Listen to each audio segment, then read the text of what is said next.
Hi. Hi guys. Wow, it's really sunny in my office today. I turned I turned off the light because it was so shiny in here. How are you? It's been a while. I was feeling kind of, do you ever feel that way? Like I wasn't sad, I wasn't angry, I was just kind of I don't know the words. Do you ever feel that way? You just don't know how you feel, but it's not fun. Like, I guess it's kind of mixture of boredom or I don't know. But I thought it'd be fun if I pretended we were all together again because I miss children. And I have a book today called Pete the Cat and the Cool Caterpillar. So we had talked about the cycle of the butterfly before, so I thought this would be a cool way to go on. And there's so many fun caterpillar things you can do. All right, so Pete the Cat, and all the books about him are written and illustrated by James Dean, not the James Dean, who used to be a famous actor, but a different James Dean, who apparently brought up Pete the Cat. And he drew the pictures, so he illustrated his own book. So we'll start Pete the Cat and the Cool Caterpillar. There he is right there. There's Pete.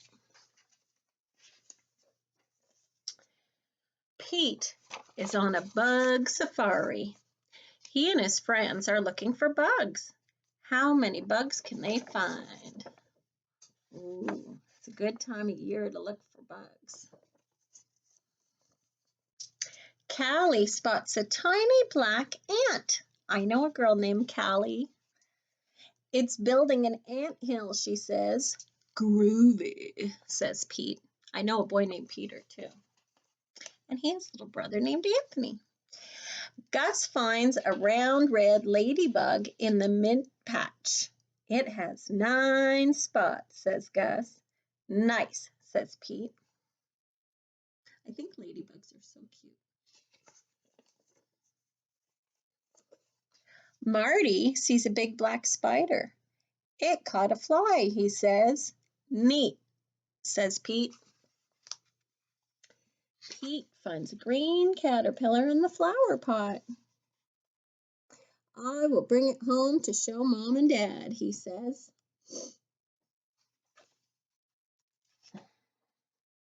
Mom helps Pete build a home for the caterpillar.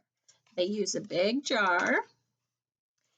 Dad puts a lot of little holes in the lid for air because they have to be able to breathe, right? And Pete puts the caterpillar in the jar.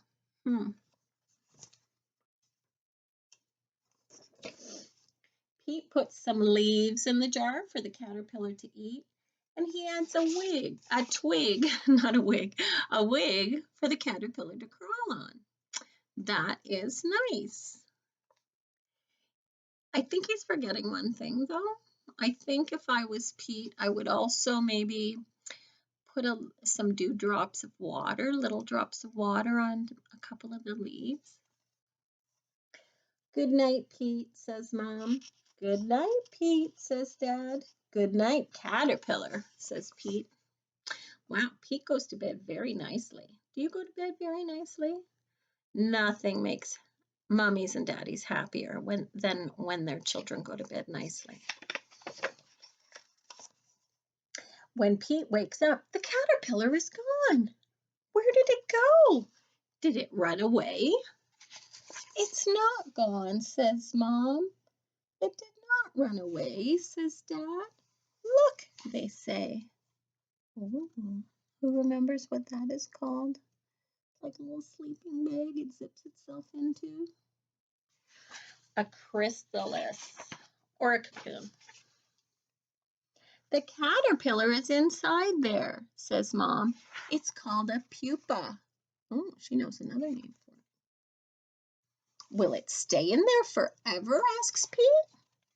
No, says Dad. The caterpillar is changing into something new.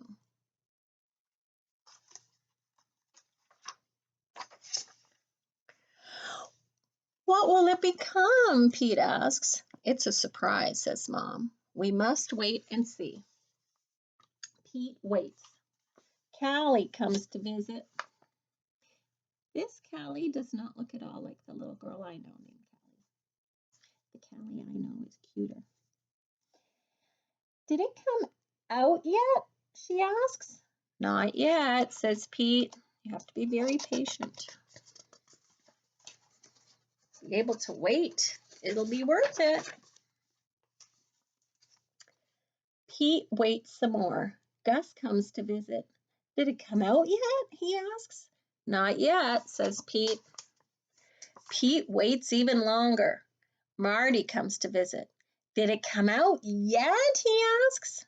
Not yet, says Pete. Oh my goodness. Pete waits and waits and waits. Then one day something finally happens. Looks like it's jiggling a little. The pupa starts to wiggle. Something is happening, says Pete. It wiggles some more. Everyone comes over to watch. The pupa cracks open. Something is coming out. What can it be? I know you know what it is. A head pokes out, then some legs, and then two colorful wings. The caterpillar changed into a beautiful butterfly. Wow, says Pete. The butterfly slowly moves its wings up and down. It's ready to fly. They take the jar to the park. Time to say goodbye, says Dad. Pete opens the lid of the jar. The butterfly flaps its wings. It flutters out of the jar and lands on Pete's nose. That tickles, says Pete. Then the butterfly flies up into the sky. Bye-bye, butterfly, everyone says.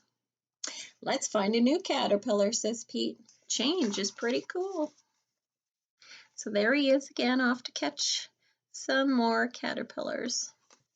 So that was a nice book, and it's stuff that we do see if you look for places where they have, if you plant milkweed, or then you could attract butterflies to your house. And then you remember the life cycle. So when the butterfly comes, it lays an egg. The egg turns into a caterpillar. The caterpillar goes into the cocoon, and then it comes out a beautiful butterfly.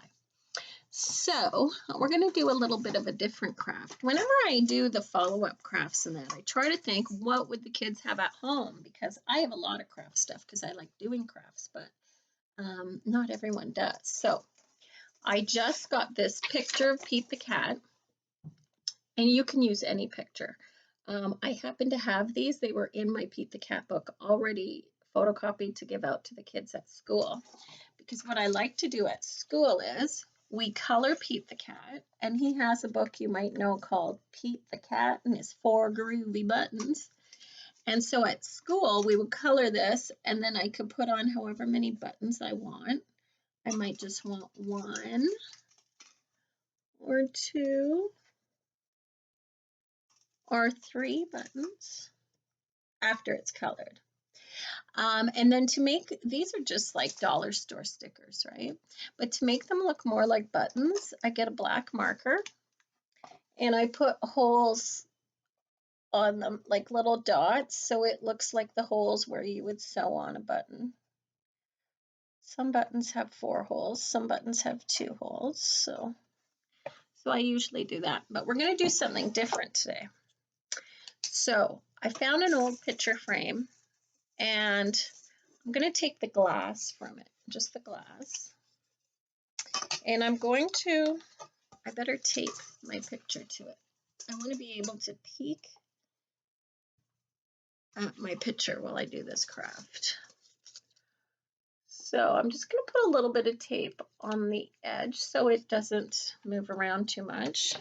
Maybe I'll put another piece of tape at the bottom so it can't move around at all. Now, you could use any picture. You could use the picture from a coloring book that you like, or maybe your parents or big sister or brother are good artists and they could draw you. Like you could do a Pokemon or whatever. Oh, maybe I should have done a Pikachu one, but since we read a Pete the Cat book, I'm going to use this one. So the first step makes me realize that I don't want this tape at the bottom because I can't cover, when you tape it on, you can't cover any of the black lines because you need them. So I'm going to tape it over here. Now, my picture is kind of off to the side here. So if I wanted, I could write my name down here or whatever, but I don't have to do it right now because right now I just want to look at this picture and I'm going to get a black permanent marker. And this is the part where you can make art without being a really good artist. I'm going to go over the black lines in the picture. So I'm just going to trace this picture. Oh, I went out a bit of the line there. Better if you look at it while you're doing it. So take your time. Make sure you get all the lines.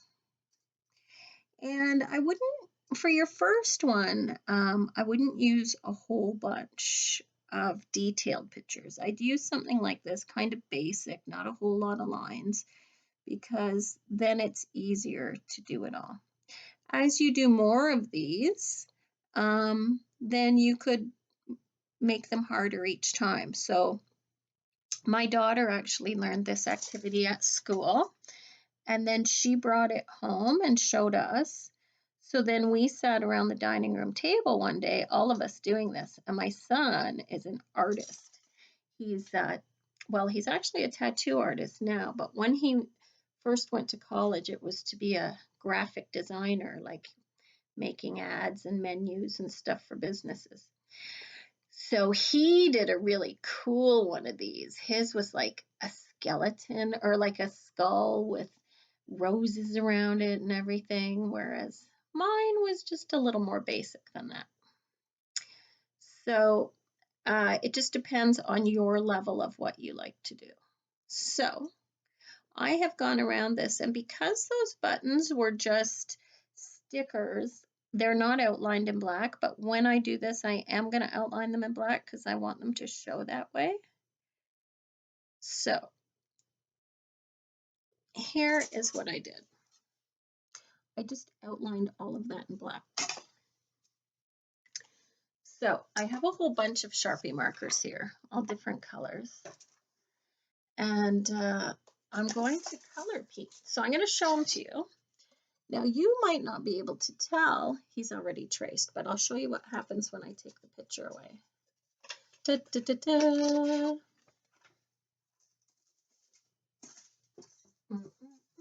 So here's the glass. See? So the picture's gone now. I'm just putting this background on it. And now I'm going to color Pete. Now Pete is blue. I have a blue marker. But the thing is, when you do art, you don't always have to do, like, you don't have to follow just rules. You might say, well, I want to do Callie instead of Pete, so I'm going to color that as a white cat. Or you might say, well, I know Pete the cat's blue, but I'm more in an orange mood, so I'm going to do him orange. So I'm coloring him blue right now, but I'm not even going to check what color his eyes are. I'm just going to look at my markers and see what color I want his eyes to be. Same as everything else, his nose and all that, but I will color his fur blue. And hopefully you have permanent markers to do this. If you don't, you could use any kind of marker as long as you don't smudge it at first, because once it's done, you won't be smudging it because we're going to flip it over. But because highlighter would be cool as well, it's just that if it's not permanent, if your hand rubs over it, then you could smudge it. Like I'm left-handed, so a lot of times if I'm coloring or writing, my left hand comes over whatever I'm doing, and then it'll like smudge it all, which I don't want. Thank you. You'd think I'd be used to it after being left-handed my whole life, but it's always a messy surprise. So I'm really missing school these days. I don't know about you guys, but see, sometimes when you're a teacher, if you're old, you don't really do fun things unless you're at school with kids who are not old and who are fun. But then when that goes away, like over the summer, you get kind of bored and stuff. But this has been a long time we've been off, so okay. So I colored all the parts of his body blue. I'll show him to you. Ta-ta. Oh, let me put that there. Okay, see how he's coming together? Nice, nice, nice. And my buttons were yellow. Oh, I might give him some yellow eyes. Oops. Kind of looks like he might have a liver problem. Oh well. Green, I'll put some green on his eyes. That green is not showing, and not only did it not show, it wiped off the color I had on there. Okay, I'll give him red. Red will show. Oh yeah. I think I'll give him a red nose too, because it really shows nice on the blue. Smudged. Even though I used permanent, it's smudged. After me telling you to be careful not to smudge, I decided to smudge just to prove how easily it could happen. And this is actually permanent, so if it smudges with permanent, it'll be even smudgier with non-permanent. But that's okay, because once this is colored, we're going to flip the glass over, so the smudgeable parts won't be touchable. They'll be put away.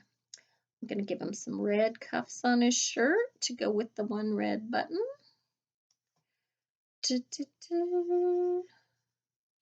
picture I had of Pete the Cat was actually a little longer, so I just cut it off where I did. You can also think of colors to do the background, so behind his body. Now I have this light blue, and it's not really showing up a whole lot, but I think in the end maybe it will. But that's okay anyway, because I don't want it to all be dark colors, right? You're really going to like the next part of this activity, I think. I think it's the fun part. But yeah, it's been kind of a weird time in the world, eh? Being home so much, not used to that.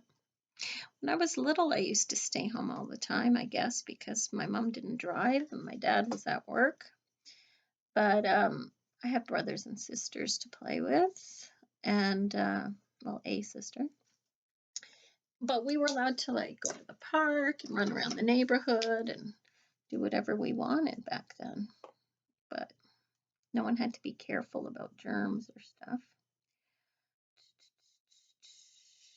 Okay, I think this is coming together nicely. I don't know if that light blue is going to show up or not in the background of his shirt. Some of these Sharpies, I don't know, very pale when I go to use them, probably because it's on glass. If I was using paper, it would be fine. Okay, so here's what it looks like.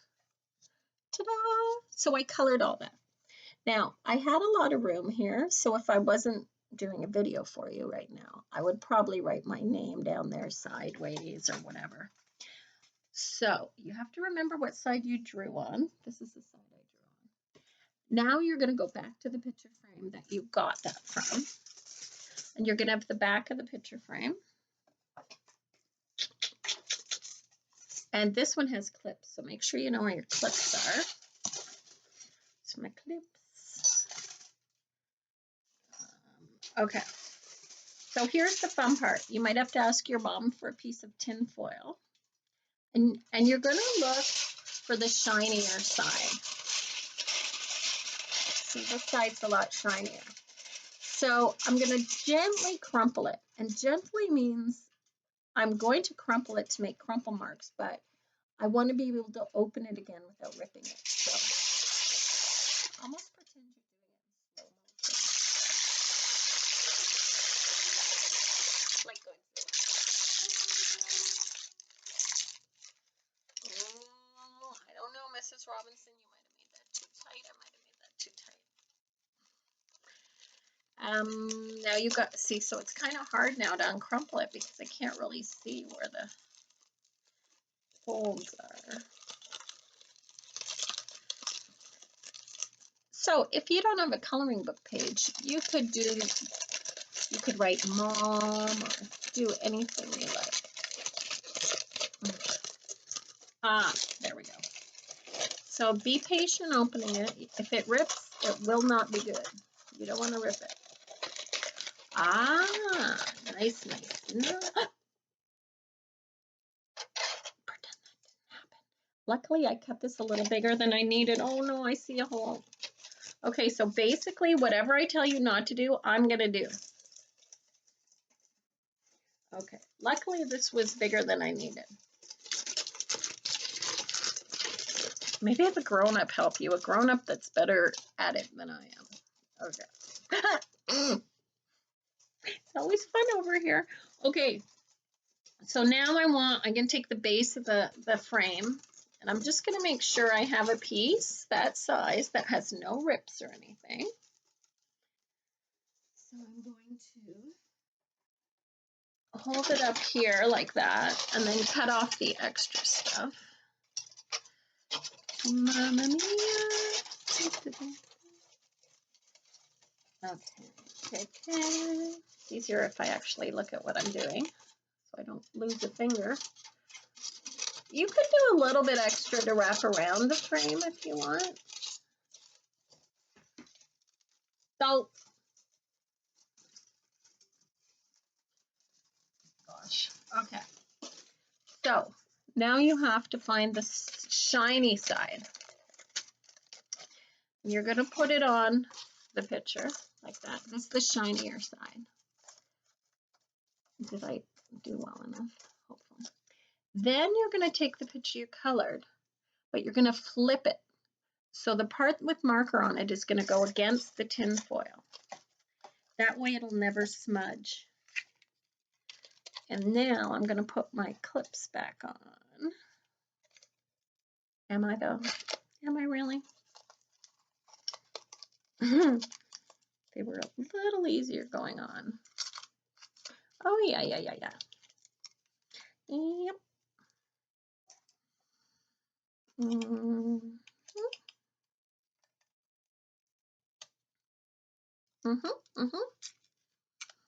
Okay. So there I have it. It looks better in person. It kind of looks like stained glass kind of thing. But you could see how if you were making this as a gift for someone, they would really like it. You could, like if it was their birthday, you could put a birthday cake. Oh, that'd be really cool. Like instead of using a picture you already have, like I did, you could draw a birthday cake for someone and personalize it for them. But just remember, you're going to flip the glass. So if you're writing someone's name on it, you have to kind of do it backwards. Can you see that? And yeah, the light blue I chose for his shirt didn't really show up. But yeah, so there you go. There's a little craft for you to go with our story. Okay, well, it's been fun. Got my Elsa shirt on today, even though it's not frozen outside today. It's actually pretty nice out. So, okay, have a good time, and I'll see you next time.